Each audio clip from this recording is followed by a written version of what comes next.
Guys ദേ iPhone 17 pro ഇതിൽ aluminium unibody ആക്കിയപ്പോഴത്തേക്ക് അവർ heat dissipate ചെയ്യാൻ വേണ്ടിയിട്ടാണ് എന്നാണ് പറഞ്ഞത് ആപ്പിൾ. അത് വളരെ വളരെ സത്യമാണ്. ഇതിനകത്ത് ഇപ്പോൾ ഹീറ്റ് ഒരിടത്ത് പർട്ടിക്കുലർ പോയിന്റിൽ മാത്രമായിട്ടായിട്ട് നിൽക്കുന്നില്ല. ഇപ്പം പ്രൊസസ്സർ വരുന്നതിൻ്റെ ഒരു ഇതിൽ ഡിസ്പ്ലേയിൽ ഈ ഒരു ഏരിയയിൽ പ്രൊസസ്സർ വരുന്നതിൻ്റെ അതിൻ്റെ ഭാഗമായിട്ട് ഒരു 42 ഡിഗ്രി സെൽഷ്യസ് വരെ മാക്സിമം വരും ടെമ്പറേച്ചർ. അതും പെട്ടെന്ന് തന്നെ 41, 41.5 അങ്ങനെയാണ് നിൽക്കുന്നത്.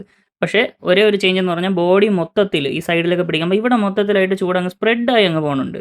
അതുകൊണ്ട് ഹീറ്റ് അധികം ഒരിടത്ത് കോൺസെൻട്രേറ്റ് ചെയ്ത് നിൽക്കുന്നില്ല. പിന്നെ ഇതിൻ്റെ സ്ട്രെസ് ടെസ്റ്റിൻ്റെ ലൂപ്പ് ഇത് കണ്ടോ, ബെസ്റ്റ് ലൂപ്പ് സ്കോർ 5600 ഒക്കെയാണ്. ഏകദേശം മാക്ബുക്കിൽ കിട്ടുന്ന പോലെ വരുന്നുണ്ട്.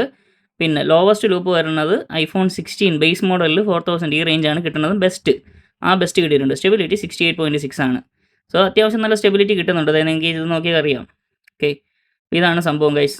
അപ്പം 17 പ്രോ അലൂമിനിയം ആയത് നല്ലതാണ്. സ്ക്രാച്ച് വരാൻ ചാൻസ് ഉണ്ട്, നിങ്ങൾ കേസ് ഉപയോഗിച്ചോ.